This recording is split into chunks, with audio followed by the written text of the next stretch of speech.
a prescribir cuando futuramente seamos médicos, ¿verdad? Nosotros vamos a tener aquí lo que es la prescripción racional y redacción de prescripciones. Entonces, vamos a conocer lo que legalmente es, lo que legalmente no es, lo que se puede hacer, lo que no se puede hacer, etcétera, etcétera, etcétera. Muchas veces, como personas o como, digamos, como médicos, creemos que no tenemos obligaciones en cuanto a las recetas médicas, pero lastimosamente así es, y eso está normado por la Ley General de Salud Pública, ¿verdad? El tener buena ortografía, buena caligrafía, que se entienda, que se comprenda, etcétera, etcétera, etcétera, son cuestiones legales que ustedes tienen que acatar, ¿verdad? En el momento que no se acaten esas cuestiones, van a poder ser juzgados civilmente, ¿verdad? No penalmente, obviamente, eso ya es otro pisto, pero civilmente sí. Entonces, de hecho, ahora llegaba una compañera diciéndome, mire, doctor, fíjese que y esta. Sí, pero no te entiendo, le decía yo, porque el problema es de que si ustedes no le comprenden, pueden darle otro fármaco a un paciente y este fármaco pues, puede ser incluso contraproducente para el paciente, ¿verdad? Entonces hay que tener cuidado en esos aspectos. Bueno, ¿cómo se hace la prescripción racional? Vamos a ver. Laura. Como cualquier otro proceso en el cuidado de la salud, escribir una prescripción se debe basar en una serie de pasos racionales de la siguiente manera. 1. Hacer un diagnóstico específico. 2. Considerar las implicaciones fisiopatológicas del diagnóstico. 3. Seleccionar un objetivo terapéutico específico. 4. Seleccionar un fármaco de elección. Y 5. Determinar el régimen de dosificación apropiado. Gracias. Eso creo que son los productos generales o la generalidad que nosotros vamos a tener con cada uno de estos tipos de pacientes, ¿verdad? Hacer un diagnóstico específico, eso ya lo van a ver el otro año, primeramente Dios, con semiología, ¿verdad? Cómo se hacen los diagnósticos, qué es lo normal, qué es lo anormal, etcétera, etcétera. Considerar las implicaciones fisiopatológicas del diagnóstico, por qué se da una hipertensión, por qué se da una diabetes, etcétera, etcétera, etcétera. Seleccionar un objetivo terapéutico. El objetivo terapéutico no solo puede ser un fármaco, pueden ser muchos tipos de terapias, por ejemplo, radioterapia, criogenia, fármacos, antibióticos, puede ser incluso cirugías, también es un tipo de objetivo terapéutico, ¿verdad? De selección de un fármaco de elección. Entonces, cuando estamos hablando ya de un objetivo farmacológico, entonces vamos a ver qué fármaco es más específico. Desde el primer ciclo les vengo diciendo, el mejor fármaco que les pueden dar a ustedes, a un paciente, es aquel fármaco que sea más específico para los receptores y tenga el menor efecto adverso. Más especificidad, menos efectos adversos. A eso se traduce. Y determinar el régimen o dosificación apropiado, ¿verdad? Eso ya es determinado prácticamente por el tipo de fármaco o la patología que tiene, ¿verdad? Ciprofloxacina, una intramuscular cada 12 horas por 5 días, desquetoprofeno, 50 miligramos, una tableta bioral cada 8 horas por 5 días. Por ejemplo, bueno, omeprazol, ¿verdad? Una antes del ayuno por 2-3 meses. Ahí va a depender del tipo de que nosotros querramos tener, ¿verdad? Entonces, hay otras dos, ¿verdad? Diseñar un plan para vigilar la acción del medicamento y determinar un punto final de terapia. Todo fármaco tiene un inicio y una finalización. No es para siempre, muchachos. Cuando el paciente fallece, ahí termina la terapia, ¿verdad? Entonces, un fármaco no es para siempre. Y planificar un programa de instrucción para el paciente. ¿Qué le vamos a decir al paciente? Tuvimos una discusión en lo bonito de que, la discusión que nosotros teníamos fue qué le íbamos a decir al paciente, cómo se lo íbamos a decir, ¿verdad?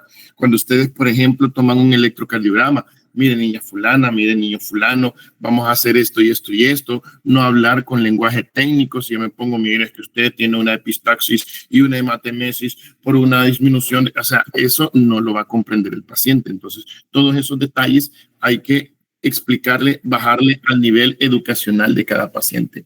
La prescripción, vamos a conocer un poquito de detalle de la prescripción. Moisés, ayúdame. Aunque una prescripción se puede escribir en cualquier hoja de papel o en formato digital, siempre y cuando todos los elementos legales estén presentes. Por lo general, tiene un modelo específico. En el entorno hospitalario tradicional, los medicamentos se prescriben en una página particular del registro hospitalario del paciente, llamada la hoja de orden médica o POS, u orden de registro. Gracias. Toda prescripción se puede hacer en cualesquiera de las hojas. Pueden ocupar hasta papel higiénico si ustedes quieren, ¿verdad?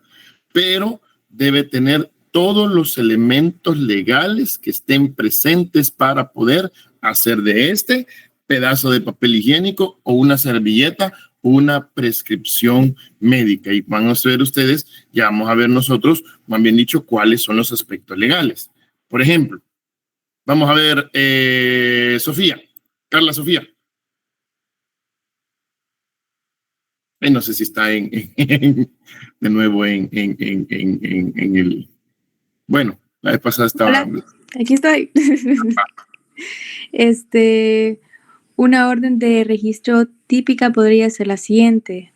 De 3, 12 y 16, de 10 diciembre, del 10 de diciembre del 2016. Ay, hombre. Uno no sabe si es otra cosa, doctor. De 10 y media de la mañana, puede ser la ampicilina de 500 miligramos por día intravenosa. También a David.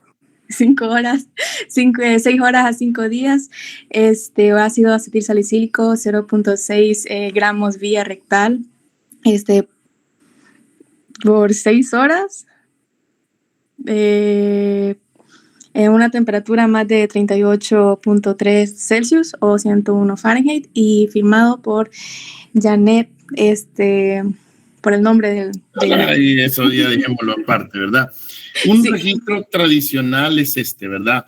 Primero, toda orden tiene que llevar legalmente lo que es la fecha, obviamente, ¿verdad? Tiene que llevar la fecha.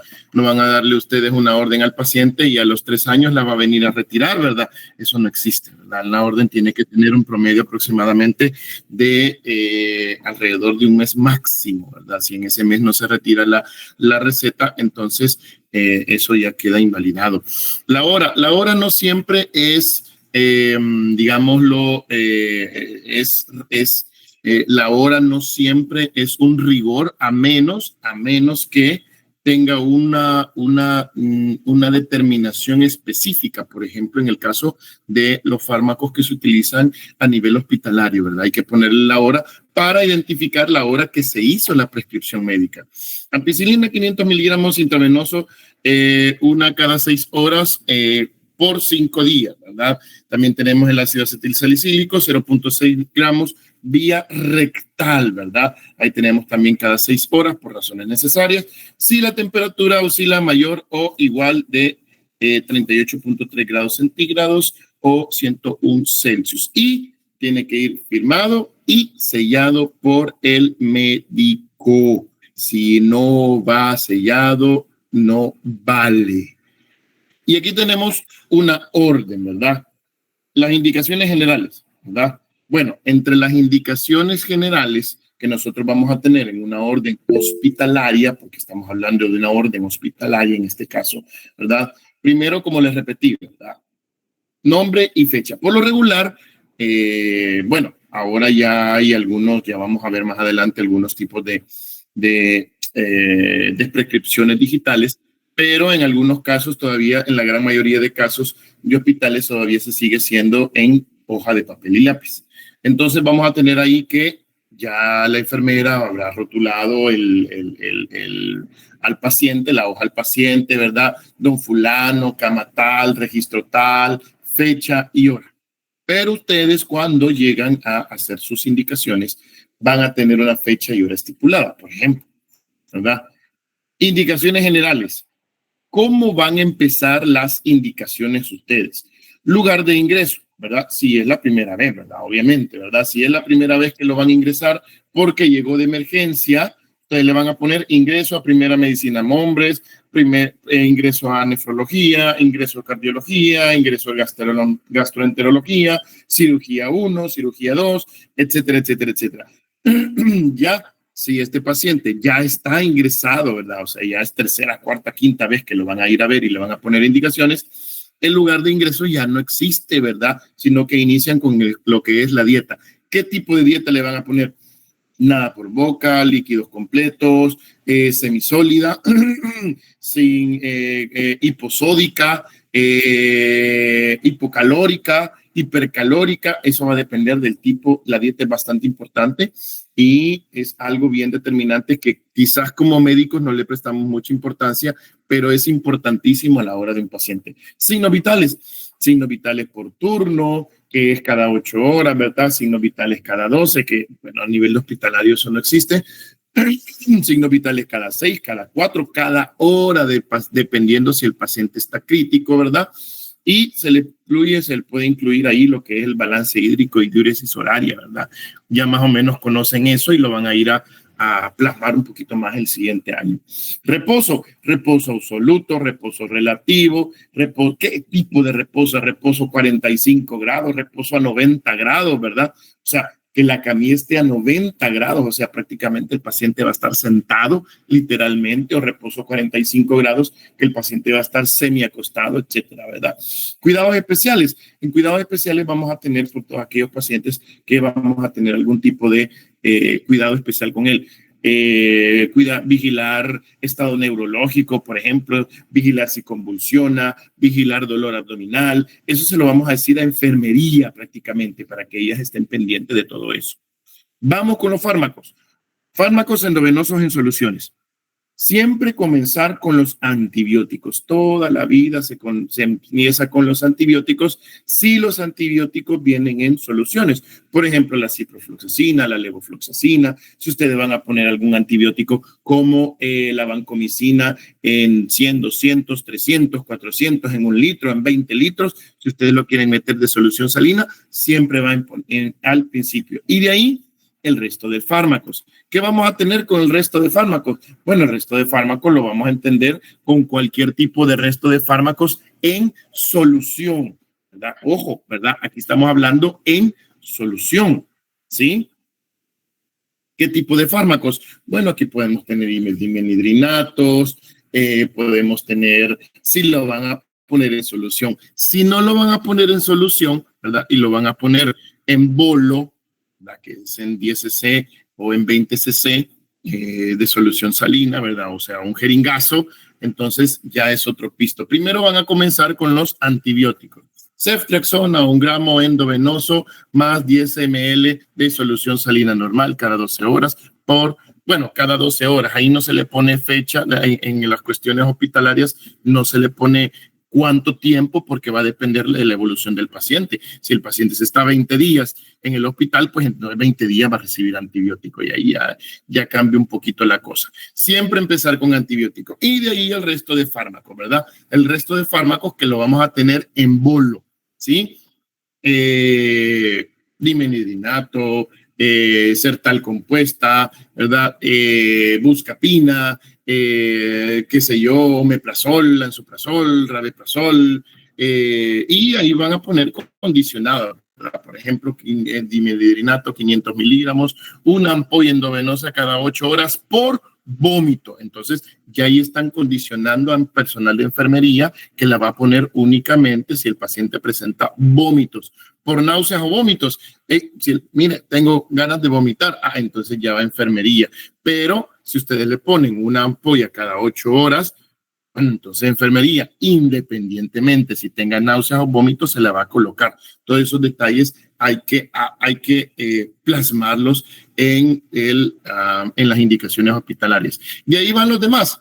Subcutáneos, por ejemplo, ahí va la insulina, el esquema de insulina, la heparina, ¿verdad? Que ustedes ya saben perfectamente cuántas unidades de insulina, de heparina se inyectan diariamente, ¿verdad? En un paciente hospitalizado, ¿verdad? Y cada cuánto fue pregunta de examen de hecho, etcétera, etcétera, etcétera. Orales, bueno, ahí van todos los orales, ¿verdad? Ya por último empiezan a ir los orales, pero en este caso los orales, pues, entre comillas, no tendrían que darse orales, porque si tenés fármacos orales, mejor te vas a la casita, ¿no? Esa es la lógica. Pero en más de alguna vez, pues se necesitan fármacos orales, por ejemplo, principalmente todos los que son cardiológicos, ¿verdad? Irbesartán, cardesartán, amlodipina, nifedipina, verapamilo, enalapril, etcétera, etcétera, etcétera, diuréticos. Entonces, todos estos fármacos principalmente son que no hay necesidad de tenerlos endovenosos, entonces sí se pueden utilizar de forma oral junto con todos los demás fármacos endovenosos, subcutáneos y todo lo que quiera que estén utilizando. Tópicos, incluyen aquí los respiratorios. Acuérdense que todos los tópicos incluyen respiratorios como nebulizaciones, 1 ml de bromuro de hipatropia más 3 cc de solución salina normal a cada nebulizar con, ¿verdad? Cada 8 horas, 6 horas, dependiendo cómo está el paciente, ¿verdad? Cada 8 horas o cada 6 horas, ¿verdad? Entonces todo eso lo tienen que programar. Especiales, todo lo que sale fuera del contexto general. Aquí van los supositorios, aquí van los enemas, si la paciente necesita, si se tapó en el momento y el paciente necesita un enema, aquí también va va plasmado, va escrito, etcétera, etcétera, etcétera. Y por último va la química sanguínea, o sea, todos los exámenes que le van a hacer, ¿verdad?, al paciente, si es necesario, electrolitos, 5AM, hemograma, glucosa en ayunas, etcétera, etcétera, examen de gabinete, radiografía P de tórax, radiografía de columna, radiografía lumbar en la mañana, con previo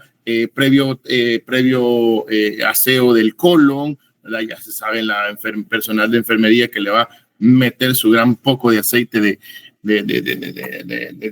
para que limpiarle todo el colon, y reportes, ¿verdad? Reportar anormalidades, reportar la glucosa, por ejemplo, si es un paciente diabético y ustedes están pendientes, bueno, reportar glucosa, reportar la radiografía de tórax, ¿verdad? Entonces van ahí todos los diferentes tipos de reportes. Un ingreso típico. Ingreso a primera medicina de hombres, nada por boca, signos vitales por turnos, reposo más respaldo 45, vigilar convulsiones, solución salina normal, 1 litro endovenoso más 2 ampollas de cloruro de sodio del 10% a pasar a 45 gotas por minuto por bomba de infusión continua. Ceftriaxona, o sea, es un paciente que ya tiene una infección de base, 200 miligramos, un frasco, y tiene un desequilibrio. 200 miligramos, un frasco endovenoso cada 12 horas. No le ponemos hasta dónde porque el paciente está ingresado, puede estar ingresado 2, 3, 4, 5 días. Omeprazol 40 miligramos, una ampolla endovenosa cada 12 horas. Clonicinato de dixina, vapnomuro de clinidio, una ampolla endovenosa cada 8 horas. Dimidrinato 50 miligramos, una ampolla endovenosa cada 8 horas. Por vómitos, heparina sódica 500 miligramos, 500 unidades subcutáneas cada 12 horas. Nebulizar con bromuro de hipatropio 0.025% más 20 gotas de solución salina normal a pasar a 3 ml a pasar a cada 8 horas. De ahí los exámenes: hemograma, creatinina, ácido úrico, nitrógeno ureico, electrolitos, transaminasa, electrocardiograma como de gabinete, ¿verdad? Radiografía PA de todas y reportar anormalidades. Este es digamos, un ingreso típico de un paciente. Aquí le metí un montón de cosas, ¿verdad? Este paciente quizás tiene qué sé yo, ¿verdad? Tiene desequilibrio, tiene una infección de vías urinarias, ¿verdad? Está fregado de los pulmones. O sea, aquí les metí un montón, pero más que todo para que ustedes vieran qué es lo que está pasando con un paciente determinado. No sé si me comprenden, ¿verdad? Aquí nosotros tenemos los registros como se dan en el San Juan, ¿verdad? En el San Juan se dan un poquito diferente, ya todos es digital, no todo realmente, ¿verdad? Falta mucho, estos se quedan demasiado cortos porque no hay una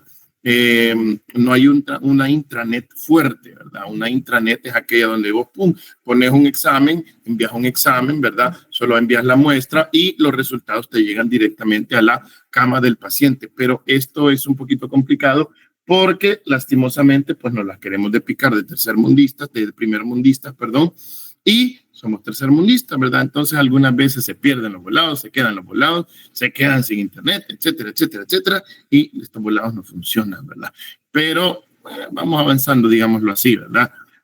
Cosas innecesarias para hacer un hospital público, ¿verdad? Ni siquiera los hospitales privados tienen este tipo de sistemas, pero tenemos luces de LED en los parques. Bueno, ¿alguna pregunta hasta ahorita? Uy, se me fue esto. Perdón. ¿Alguna pregunta hasta ahorita?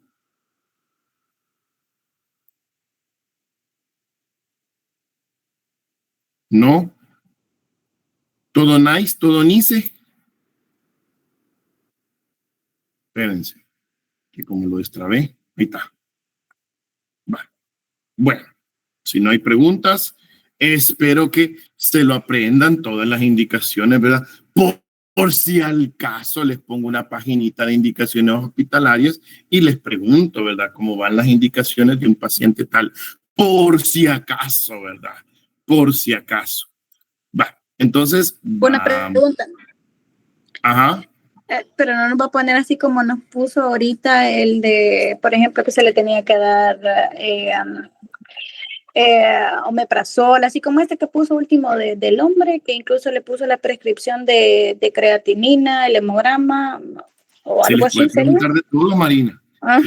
Ustedes ya van para el área hospitalaria. Yo les puedo poner, por ejemplo, déjeme la prescripción de las indicaciones médicas de un paciente, por ejemplo, un paciente, qué sé yo, un paciente con insuficiencia cardíaca compensada, y ustedes tienen que ponerle ahí, ¿verdad? Un paciente con IBU, ¿qué le van a poner? Se supone que ya llevamos antibióticos, ya saben qué tipo de antibiótico le van a poner, ya saben las dosis, ya saben las concentraciones, ya saben los días del antibiótico, etcétera, etcétera, etcétera, ¿verdad? Eso se supone que ya lo tienen sabedor. Entonces yo les puedo poner, póngame las indicaciones de, o hágame una prescripción médica de, ¿verdad? Que una prescripción médica es un poquito más fácil porque pues estás hablando de poquitos fármacos, ¿verdad? No le vas a dar 20 fármacos a un paciente que lo vas a mandar por ejemplo, a la casa, ¿verdad? No le vas a poner fármacos endovenosos y esto y soluciones no. O sea, una prescripción, que es lo que vamos ahorita, ¿verdad? Principalmente son 2, 3, 4, a lo mucho, a lo sumo, unos 5 fármacos, que la gran mayoría va a ser orales, ¿verdad? Ajá, Cindy, ¿vas a decir algo? Sí, no, le decía de que mejor no nos pregunte eso. Más lo voy a preguntar. Va, chévere, sigamos. Elementos de la prescripción. Y aquí nosotros tenemos, es una prescripción estadounidense, ¿verdad? Nosotros no tenemos tantos elementos. Ahí les voy a explicar aquí más o menos los elementos que vamos a poder tener. Por ejemplo, obviamente todo esto sí lo va a tener, ¿verdad? Porque es nuestra presentación, ¿verdad? Doctora Cetino Natalie, ¿verdad? Junta de Vigilancia 25,000, no sé cuánto, ya ni sé por cuánto van, ¿verdad? Un montón de médicos que ahorita que van saliendo, ¿verdad? Hospital, las natis, ¿verdad? Porque es de ella es la dueña, ¿verdad? Tiene pisto la mujer, ¿verdad? Y, ¿cómo es que llama? El número de teléfono, ¿verdad? Tal, y número de teléfono. Eso es los datos generales. ¿Verdad? Obviamente, ¿verdad? Para aquí nosotros ponemos el nombre del paciente, la fecha que se va a realizar la prescripción médica. Dirección, no le ponemos dirección, ¿verdad? Nosotros no tenemos dirección a menos que sea un lugar público, ¿verdad? En lugar público, las recetas públicas, por ejemplo, algunas sí tienen direcciones, no todas incluso, ¿verdad? No todas las públicas tienen direcciones. Más bien nosotros le ponemos edad, ¿verdad? Porque la edad es bastante importante, porque la edad obviamente nos va a determinar si el paciente, si el fármaco que le estamos dando al paciente va a ser para un niño, para un adulto o para un anciano, ¿verdad? Entonces, 8, 9 y 10 van las prescripciones, ¿verdad? ¿Qué tiene que tener las prescripciones? Bueno, aquí no se los puse, quizás se me olvidó, va a estar más adelante, pero ya se los dije en discusión. ¿Qué va a tener las prescripciones? Va a empezar por el fármaco. Amlodipina. Concentración, 10 miligramos. ¿Cuánto le van a dar? Una tableta. ¿Qué vía le van a dar? Vía oral. ¿Cuántas veces al día? Cada 12 horas. ¿Por cuántos días? Bueno, indefinido, ¿verdad? En este caso le podemos poner al paciente no suspender, ¿verdad? Entonces esa es una prescripción de un solo fármaco y tiene que llevar todos esos elementos. Lo otro que vamos a ver nosotros aquí es rellenar varias veces hasta, que es lo que nosotros estamos viendo aquí, ¿verdad? Hasta nosotros lo trasladamos a este sector y le ponemos, bueno, por 7 días, por 15 días, por 20 días, indefinido, etcétera, etcétera, etcétera. En base a prueba de niños no lo tenemos porque eso ya los fármacos vienen a prueba de niños cuando son demasiado chiquitos. Advertencia no lo tenemos, pero sí nosotros tenemos la firma y el sello. Toda receta médica sin firma y sin sello es un papel cualquiera, ¿verdad? Nadie le va a aceptar una receta sin firma y sin sello. En el momento que ustedes tengan sello de junta de vigilancia, aún siendo profesional, eso es un dato legal. Si ustedes lo pierden, se meten en un gran lío, muchachos. Tengan cuidado con ese sellito. Yo veo que son bien dejados, ¿verdad? Tiran los sellos por todos lados. Cualquier paciente viene, se lo agarra, hace su par de recetas y después, no, el doctor me la recetó y después lo voy a ver en 4Visión, ¿verdad? Famosos mis alumnos. Entonces, ¿me comprenden toda esta situación también? ¿O hay alguna pequeña dudita?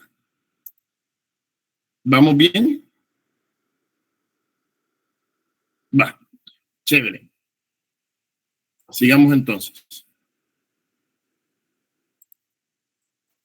¿Cuáles son los errores que nosotros vamos a tener en la prescripción? Vaya, Gabriel. Todas las órdenes de prescripción deben ser legibles, inequívocas, fechadas y cronometradas en el caso de una orden de registro y firmadas con claridad para una comunicación óptima entre quien la prescribe, el farmacéutico y el personal de enfermería. Además, una buena prescripción u orden de registro debe contener suficiente información para permitir que el farmacéutico o la enfermera descubran posibles errores antes de surtir o administrar el medicamento.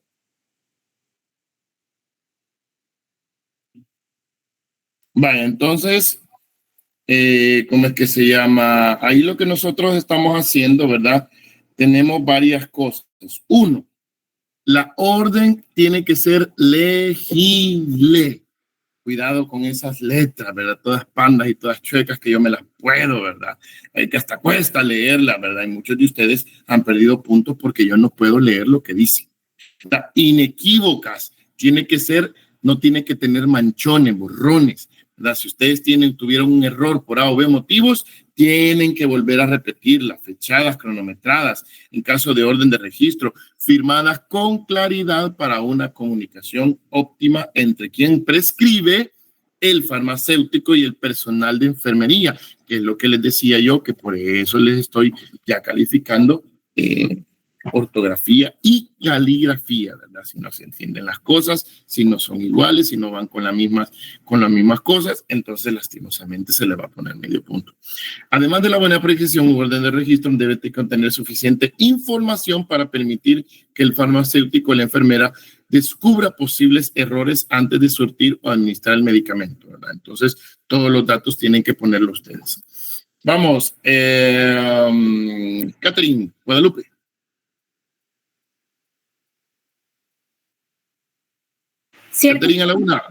Ciertos tipos de errores de prescripción son particularmente frecuentes, como aquellos que incluyen errores que implican la omisión de la información necesaria, mala escritura que quizá conduzca a errores en la dosis o al momento de la aplicación, y la prescripción de medicamentos que son inapropiados para la situación específica. Mala escritura, ¿verdad? No se acostumbren, muchachos. Yo sé que, miren, antes poníamos de excusa que nosotros teníamos que escribir 1000 cosas de un solo, ¿verdad? Ahora no, ahora es paja, ¿verdad? Ahora ustedes tienen todo, casi ni escriben en las clases, si no tienen su tablet con su lapicito, etcétera, si no graban, etcétera, etcétera. Así que ahora no hay paja porque ustedes vayan a tener mala letra, ¿verdad? El que tiene mala letra es porque quiere. Omisión de la información. Errores de omisión frecuente de orden son hospitalaria. Cantidad de fluidos, que todos fueron lo que se equivocaron en las discusiones, ¿verdad? Cantidad de fluidos. ¿Cuánto le vamos a poner? Le vamos a poner 500 ml, le vamos a poner 1 litro, le vamos a poner 250, le vamos a poner un garrafón, ahí le vamos a diluir el medicamento o qué. Dosis del fármaco, ¿cuánto fármaco le vamos a diluir en ese garrafón? Y suspensión de fármaco, ¿verdad? Si este fármaco es de suspensión o no, o en el momento de suspensión directamente desde cuándo le vamos a tener que cortar o no es la palabra correcta, sino que detener la dosificación del fármaco, ¿verdad? Entonces, mala escritura, ¿verdad? Mala escritura. Es tradicional que una escritura deficiente en las prescripciones se simplifique con caligrafía ilegible. También son frecuentes otros tipos de mala escritura, incluso más peligrosos. Puntos decimales, cuidado, señores, con los puntos decimales, ¿verdad? Muchas veces por poner 0.25 le ponen 1.25, le dan al paciente una pastilla mayor, pácata, y se los clavan, ¿verdad? Decimales extra, se nos fue un numerito. Esto es poco probable, ya que los fármacos tienen presentaciones estándar, ¿verdad? Si yo le voy a dar una paracetamol de 1000 gramos a un paciente, me sale más fácil ponerle de 1 gramo, ¿verdad? Ahora bien, no hay de 100 gramos. Entonces, esa es una gran ventaja. No se prescriben unidades, ¿verdad? 500 ¿qué? Manzanas, peras, carros, excusados, aplazados en fármaco, ¿qué? Utilización de abreviaturas, cuidado, ¿verdad? Hay abreviaturas legales como DM, HTA, HTZ, etcétera, pero no se inventen abreviaturas, ¿verdad? Sí, no se han ido inventando cosas que no existen. Entonces, hay que tener cuidado. Y en general, mala letra en general, ¿verdad? Que ustedes tengan letra como que la hacen con los pies, ¿verdad? Cuidado con eso. Como les repito, tal vez nosotros poníamos de excusa porque ya les he comentado que a nosotros, cuando yo estaba estudiando, ponían un acetato que era una página translúcida. El docente escribía en esa paginita y por un foco que tiraba a la pared, ahí nosotros veíamos todas las cosas, ¿verdad? Y teníamos que, porque no le decíamos, doctor, ¿y cuándo nos va a pasar el acetato? ¿Verdad? No, ¿verdad? No podíamos decirlo porque eran como 500 páginas que tenía que pasar el docente, ¿verdad? Entonces era mentira. Ahora no, ahora ya ahí andan llorando. Ay, doctor, ¿cuándo nos va a pasar las presentaciones, verdad? Entonces, no, ¿verdad? Entonces, ahora no tienen esa excusa. Prescripción inapropiada de medicamentos. No obtener información sobre, bueno, ayúdame, Josmar. Dice, no obtener información sobre otros medicamentos que el paciente está tomando, posibles incompatibilidades físico-químicas entre medicamentos que pueden reaccionar entre sí, y las contraindicaciones para los medicamentos en presencia de otras enfermedades o características farmacocinéticas se enumeran en las descripciones de los medicamentos incluidos en este libro. Ya, entonces, puro fármaco, ¿verdad? Puro fármaco, no obtener información sobre otros medicamentos. Está tomando warfarina. Bueno, ¿qué incompatibilidad va a tener este paciente con otro tipo de fármaco? Y la contraindicación, si este paciente tiene un bloqueo de rama izquierda, ¿por qué le van a dar un beta bloqueante? Lo van a matar, hombre. Entonces, ya esto es de todo lo que han venido estudiando ustedes, ¿verdad? Prescripción electrónica. Esto ahora se está dando bastante, ¿verdad? Ahora está en boga bastante esto, pero todavía no. Hay muchos hospitales y muchos lugares que los tienen y otros lugares que no los tienen todavía, ¿verdad? Edgar.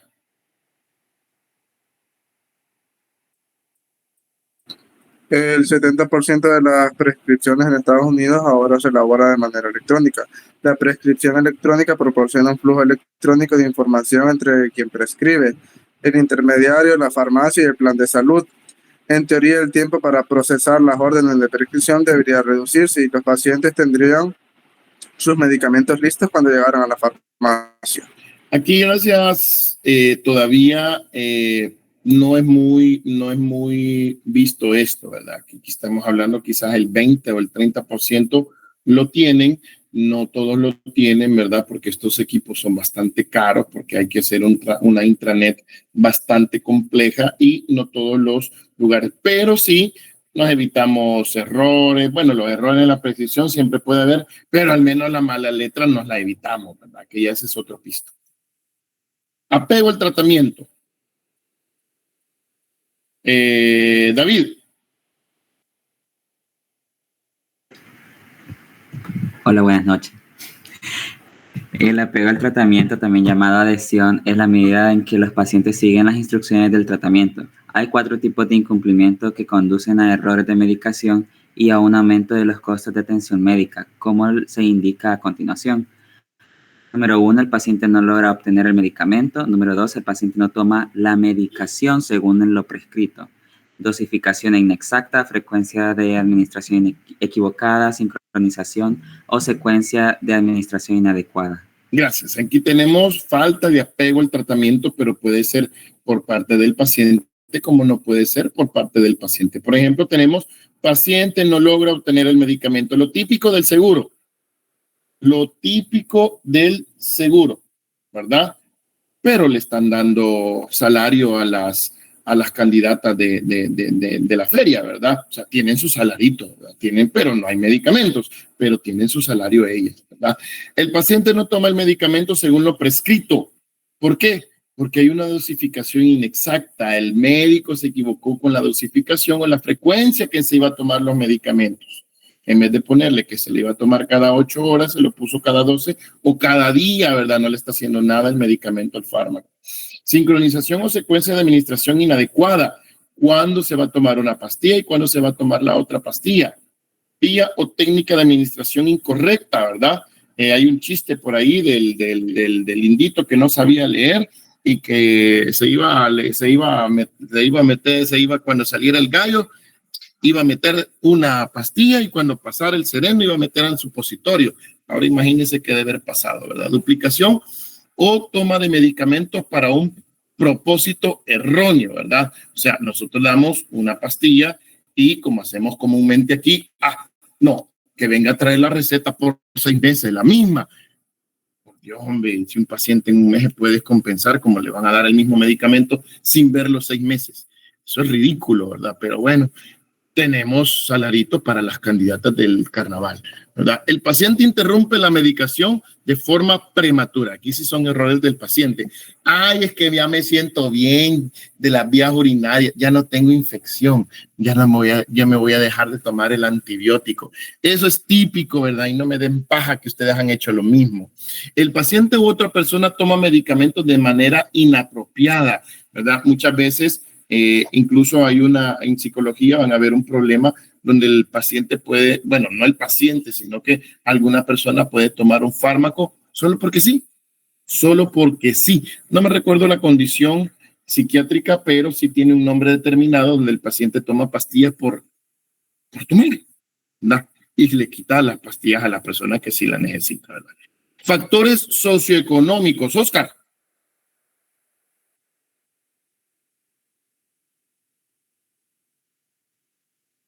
Oscar.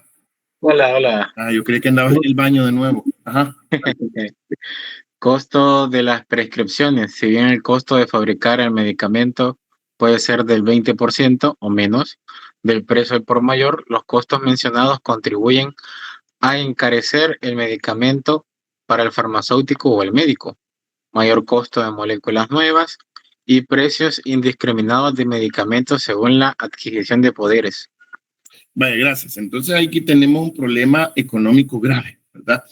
Porque si bien es cierto que el costo del medicamento no debe exceder el 20% del precio en el cual tú lo generaste, pero el problema se da que, esa sal tiene que transportarse de, qué sé yo, de Suiza, de Suecia a Estados Unidos. En Estados Unidos tiene que transportarse desde el barco que llegó hasta la casa farmacéutica. La casa farmacéutica mete esa sal, la mete en la fábrica hace la pastilla, esa pastilla tiene que volverse a transportar, tiene que encajarse, embalarse, tiene que volver a irse en barco, en avión, en bus, en bicicleta, lo que sea, los diferentes tipos de países. Viene El Salvador, ¿verdad? Un país tercermundista como siempre, ¿verdad? Y una dirección general de medicamentos que no sirve para absolutamente nada, viene y estos fármacos llegan a aduana, en la aduana tienen que verificarlos, de nuevo tienen que transportarlos a diferentes casas farmacéuticas, las farmacéuticas tienen que volverlo a transportar a diferentes farmacias y las diferentes farmacias ya encarecen su producto, ¿verdad? Entonces no es lo mismo tomarte un Ibersertán de la Ecomed que en 20 pesos vas a encontrar las 100 a una Aprovasc, ¿verdad? Que una 14 pastillas la vas a encontrar a $35. O sea, estamos hablando de 100 para 25 y 14 para 35. Entonces, son dos costos totalmente diferentes. Ahora bien, la calidad es el producto, ¿verdad? No vas a comparar una irbesartán de la Aprovasc con una de la Ecomed, definitivamente. Mayor costo de moléculas nuevas. Entre más nueva es la molécula, más cara es. Precios indiscriminados de medicamentos según la adquisición de poderes. Hace un par de años se vio en una polémica de un medicamento, de un fármaco, que de valer $10 o $15, creo yo, empezó a valer 400 o $1,000, no sé cuánto. Y fue bien criticado el dueño que adquirió este fármaco, pero entre esa gran crítica, lo que nadie sabía es que él era donador gratuito a $1 de los lugares públicos. O sea, ellos le daban el costo del fármaco a los diferentes hospitales públicos de Estados Unidos al costo de $1, ¿verdad? O sea, ellos perdían. Las pérdidas la venían a hacer en la ganancia privada. O sea, tú ibas a la farmacia y te costaba que $400, $500, ¿verdad? Ya, entonces, pero bueno, son cosas que no se dicen, ¿verdad? Que solo se critican y no se indaga. Prescripción genérica. Vamos a ver. Cindy, Cano. Prescripción genérica. La prescripción por nombre genérico ofrece flexibilidad al farmacéutico para seleccionar el producto farmacológico, en particular para completar el pedido, y ofrece al paciente un ahorro potencial cuando hay competencia de precios. No se puede asumir que cada medicamento genérico es tan satisfactorio como el producto de nombre comercial, aunque son raros los ejemplos de genéricos insatisfactorios. Gracias. En general, todos tienen básicamente la misma tipo de sal. El problema es que no todas las sales son tan purificadas.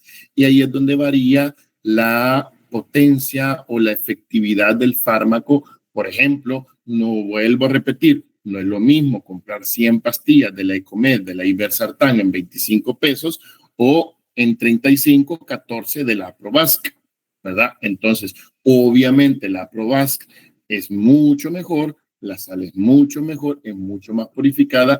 De hecho, se han encontrado polémicas, no sé si ustedes se acuerdan también, ya hace como 1 o 2 años o 3, ¿verdad? Yo creo que iniciando la carrera iban, cuando se eliminó la ranitidina oral porque estaba contaminada. Esos son tipos de problemas que nosotros encontramos en la prescripción genérica. ¿Qué nos dice el Ministerio de Salud Pública y Asistencia Social y Dirección Regular de Unidad Reguladora de Medicamentos e Insumos Médicos? Vamos a ver. Definición. Digna.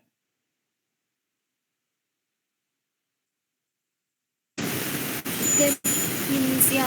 La prescripción es el acto de recetar, es decir, la acción y el efecto de ordenar la dispensación del medicamento con indicaciones precisas para su uso, lo cual es el resultado de un proceso lógico deductivo, mediante el cual el prescriptor concluye con la orientación diagnóstica y toma una decisión terapéutica. Gracias. Te oís como que estás allá, no sé en dónde. Pero bueno, te oís súper lejos. Bueno, entonces tenemos la prescripción es el acto de recetar, es decir, acción y efecto de ordenar la dispensación de un medicamento con indicaciones precisas para su uso. Entonces, aquí tenemos que es recetar, dispensarizar el fármaco o los medicamentos que necesita el paciente con sus respectivas indicaciones. Michelle,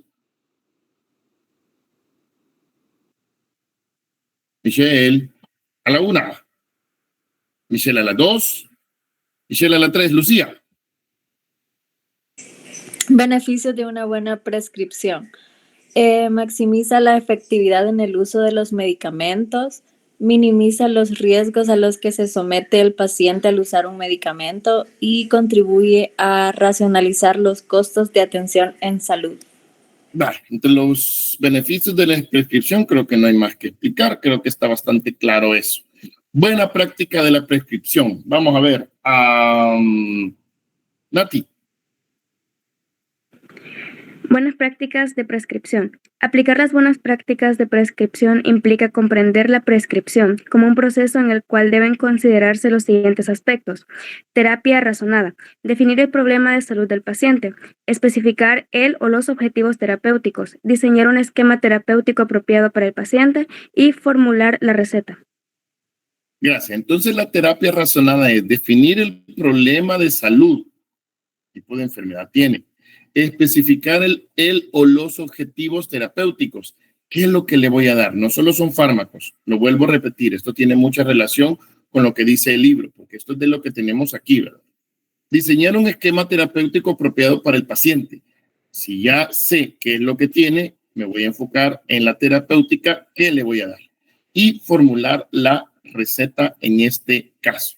Selección de los medicamentos, qué medicamentos le voy a dar, informar al paciente, o sea, mire, don fulano se va a tomar esto, con los viejitos cuesta bastante, pero tienen que tener paciencia. Y seguimiento del tratamiento, vaya, me va a venir en 15 días, me va a venir en un mes, ¿verdad? Para volverlo a chequear y evaluar. Acuérdense que los sartanes no actúan de forma inmediata, ¿verdad? O por lo menos no se ve el efecto hipotensor necesario hasta aproximadamente 3 semanas, ¿verdad? Entonces, por eso se chequean al mes. Del prescriptor. Dayana. Del prescriptor. Los medicamentos deben ser prescritos por médicos y odontólogos, debidamente inscritos en su respectiva junta de vigilancia. Los estudiantes de medicina realizando el internado rotatorio y en servicio social, así como los estudiantes de odontología en servicio social, pueden prescribir medicamentos de acuerdo a normativas institucionales de cada establecimiento. Gracias. Médicos, odontólogos con su debida junta de vigilancia y estudiantes de medicina realizando el internado rotatorio. Pero a ustedes les gusta prescribir desde ya y más de alguno no me dé paja, ya le he dicho, mira, es que tomate tal cosa, ¿verdad? ¿Sí? Y eso que ni sabían fármaco y ahora que ya son expertos en farmacología, ya es otro pisto, ¿verdad? Entonces, y los estudiantes en servicio social, ¿verdad? Entonces, somos los únicos que podemos prescribir. Todo lo demás es ilegal, ¿verdad? Ilegal, definitivamente. Alison.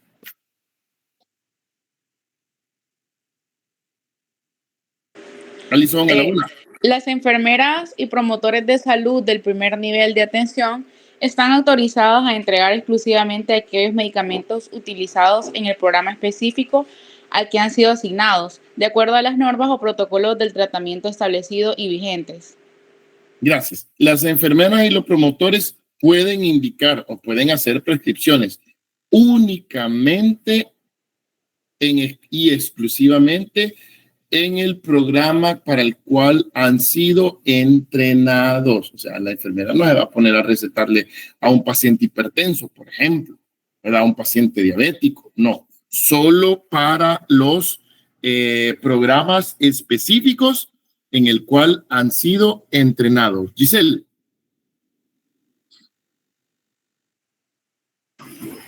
De la prescripción. Los medicamentos deben prescribirse utilizando el nombre genérico establecido en el listado oficial vigente, de acuerdo a su nivel de uso y regulación de prescripción.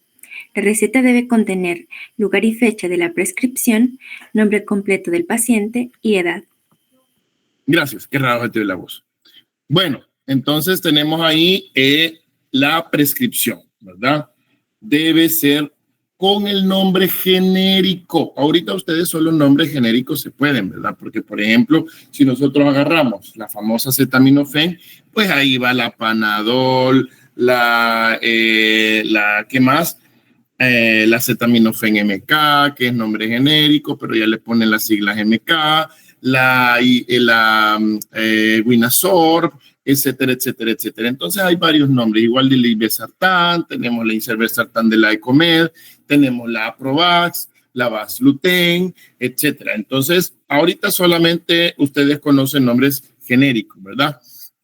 Lugar y fecha de la prescripción, ya lo habíamos hablado, el nombre completo del paciente, la edad, el sexo, ¿verdad? El número de registro del expediente clínico, nombre genérico del paciente, concentración del medicamento, forma farmacéutica del medicamento, vía de administración, dosis, cantidad prescrita, en número y letras, ¿verdad? O sea, ustedes le tienen que poner la cantidad. Bueno, ¿cuántas le vamos a dar? Le vamos a dar 30 pastillas, número 30, y abajo 30 en letras. Firmar, firma original del prescriptor. Cuidado con el prestando esos sellitos, ¿verdad? Cuidado, ¿verdad? Tengan mucho cuidado. Vamos a ver, Pati. Sello con el nombre del prescriptor y el número de la junta No, de hijo.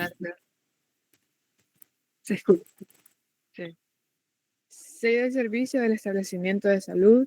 Cuando el paciente se encuentra hospitalizado, debe anotarse en el nombre de servicio y número de cama. Información que el prescriptor estime conveniente dirigida al farmacéutico encargado de farmacia. La receta debe elaborarse con letra clara y legible, escrita con tinta color negro o azul, sin borrones, abreviaturas y enmendaduras. Gracias, Pati. Entonces tenemos ahí sello con el nombre del prescriptor. Bueno, ya más o menos lo había.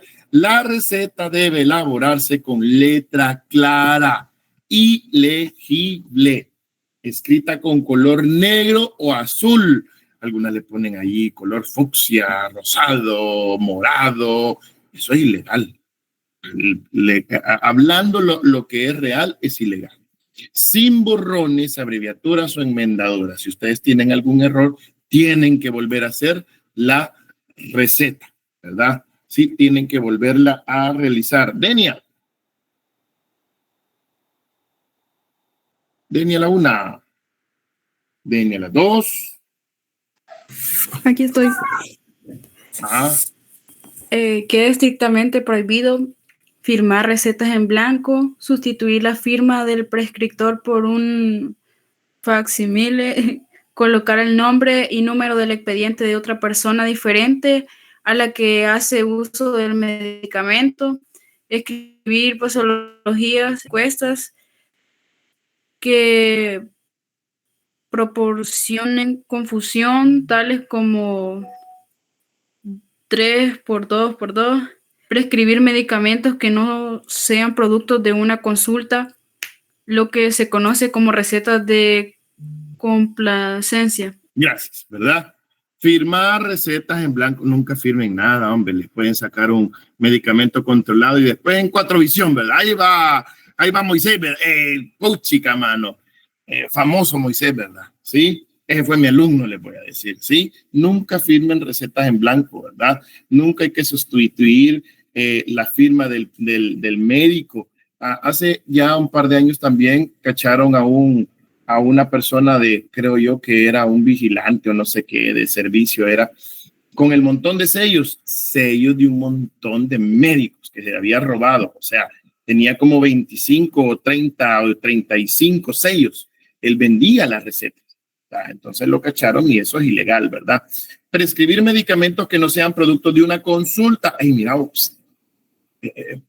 dame algo ahí, fíjate que necesito tal cosa.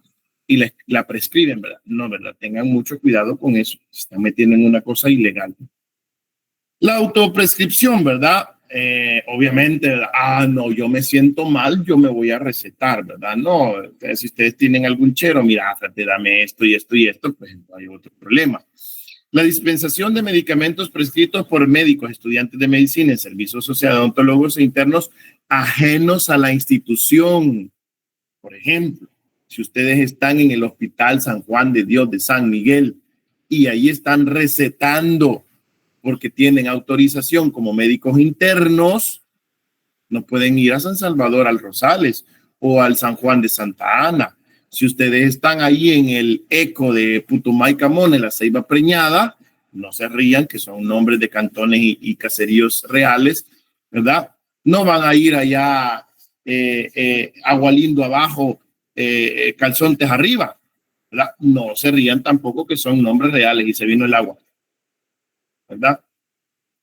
Tengan cuidado con eso. De la dispensación, vamos a ver, ¿quién? Vaya, uno de ustedes.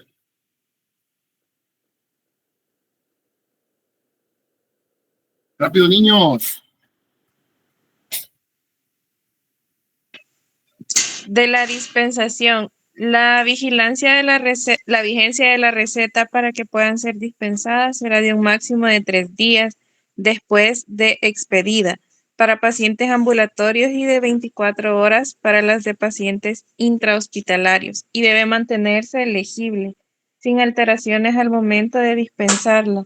No se podrá autorizar la dispensación de medicamentos de uso intrahospitalario para ser utilizados en forma ambulatoria, salvo casos especiales debidamente justificadas y autorizadas por el nivel local. Vale, gracias. Entonces, ahí tenemos, ¿verdad? Nada más de 3 días y para pacientes que acaban de salir del hospital, 24 horas. Y después de eso, ellos ya no pueden volver a pedir esas recetas, tienen que volver a hacérselas de nuevo. Diane.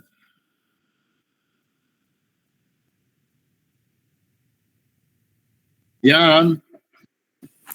Hola. Hola. Cuando el prescriptor sea consultado por el personal de farmacia para sustituir un medicamento agotado por el otro del mismo grupo farmacológico, expedirá nueva receta anulando la anterior. Es obligación del personal de la farmacia contar con un registro actualizado con los nombres, firmas y sellos de la Junta de Vigilancia de la Profesión Médica y Odontológica de cada prescripción, de cada prescriptor del establecimiento. El personal de farmacia debe explicar al paciente cómo usar y conservar adecuadamente los medicamentos. Vale, gracias. Entonces ahí tenemos también, ¿verdad? Bueno, esto no hay mucho que explicarlo, ¿verdad? Si se anula, el prescriptor debe volver a sustituirla, obligatorio que el personal de farmacia contar con un registro. Esto ya es prácticamente de ellos, de farmacia, ¿verdad? Etcétera, etcétera, etcétera. Kenia.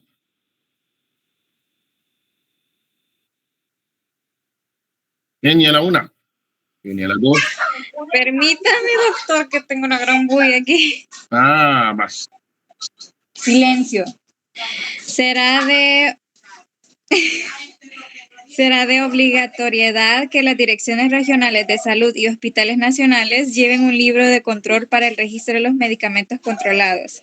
Bueno, los medicamentos controlados, gracias, que ni seas parte, ¿verdad? Eso necesita uno una autorización especial, que ni se metan en lío con ese volado, ¿verdad? Seguimiento de la prescripción. Vamos a ver.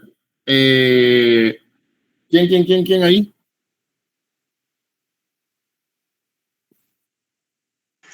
Seguimiento de la prescripción. El prescriptor debe hacer una monitorización activa mediante controles periódicos establecidos, de acuerdo a la enfermedad y a las condiciones particulares del paciente.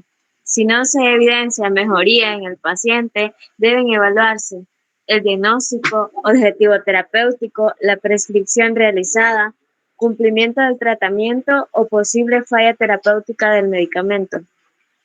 Entonces ya saben, ¿verdad? Ustedes le dan el seguimiento al paciente. Si este paciente no ha mejorado, pues entonces hay que volver a reevaluar al paciente y ver qué es lo que está sucediendo en ese aspecto, ¿verdad? Puede ser que algo sea. Edwin.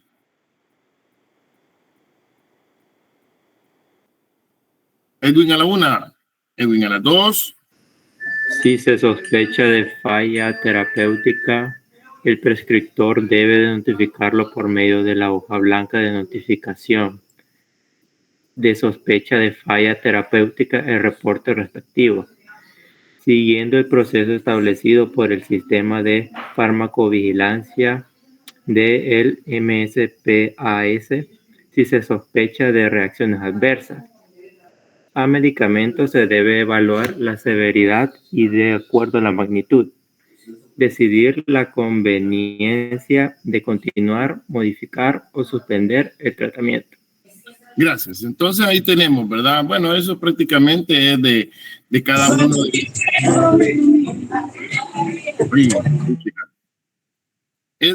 cada uno de los registros de cada uno de nosotros, ¿verdad? Cuando nosotros viene el paciente que está pasando y si tenemos que prescribir otro medicamento, si hubo un fallo, ¿verdad? Hay que notificarlo, si hubo una falla terapéutica, más que todo en el TAES, ¿verdad? El tratamiento que la doctora les explicó en la tuberculosis, etcétera, etcétera, etcétera. Vamos a ver, Elkin.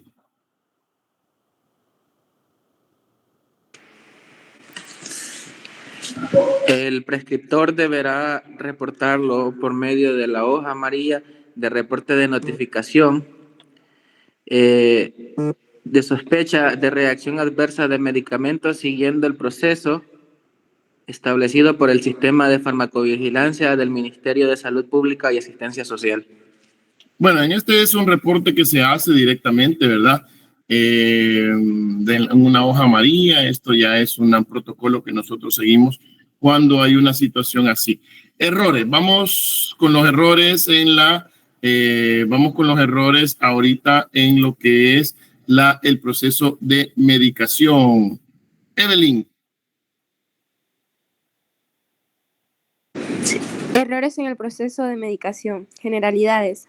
Las consultas por problemas asociados a la terapéutica farmacológica en los hospitales son frecuentes, debido a la complejidad del proceso de medicación que comprende adquisición, prescripción, monitoreo de la misma, dispensación y administración. Estos errores en la medicación ya son literalmente cuestiones propias de cada hospital que va a tener. De hecho, estamos tan mal económicamente como país que ya los hospitales están programados para que tal fecha se van a quedar sin tal medicamento. O sea, ya los mismos hospitales saben que no van a cubrir con todo, ¿verdad? Entonces, ese es un problema aparte. Emerson.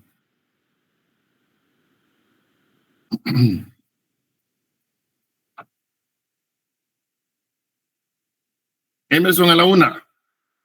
Emerson a las 2. Buenas noches, ¿me escucho? Los daños originados son reconocidos como causa significativa de aumento de morbimortalidad y de incremento de gastos en los sistemas de salud, ya sea por hospitalización o por atención ambulatoria de los pacientes. Error de medicación. Definición. Cualquier evento previsible y evitable que pueda causar el uso inapropiado de la medicación o dañar al paciente bajo el control del mismo o de un profesional de la salud. Error en la medicación, cualquier evento previsible y evitable, o sea, que ustedes sepan realmente que puede causar algún problema, pero que se hagan los de los panes, ¿verdad? Esa es otra situación que nosotros vamos a tener en ese aspecto. Kevin, Ernesto.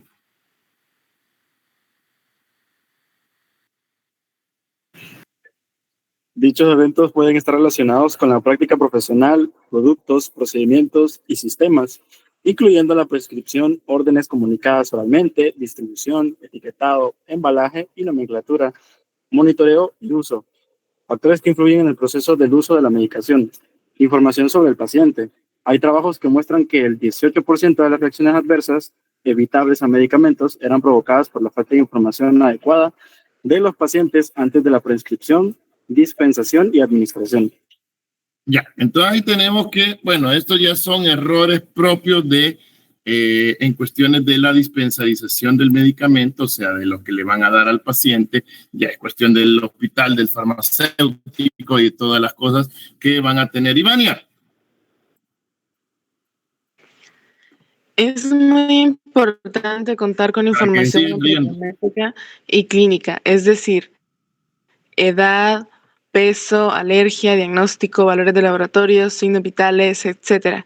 Abreviaturas peligrosas. Evitar el uso especialmente de las que pueden dar lugar a confusión, por ejemplo, AZT, que es sidobudina, azatioprina, acitromicina, DFH, difenhidramina, difenolidantoína e información sobre los medicamentos. Lograr accesibilidad para todos los miembros del equipo de salud a fuentes de información científica, libros oficiales, revistas, boletines, bases de datos y otras. Y comunicación. La falta de comunicación entre médicos, farmacéuticos y personal de enfermería es una de las causas más frecuentes de error. Gracias. Aquí volvemos a lo mismo de las abreviaturas, ¿verdad? Hay que tener cuidado con respecto a las abreviaturas. En vez de tener AZT, pongan sidobudina, porque eso se puede dar una mala interpretación como acetropina o incluso a acitromicina. Entonces son dos procesos, son dos abreviaturas que pueden dar a confusión. ¿Qué hay bien, Ernesto, de nuevo?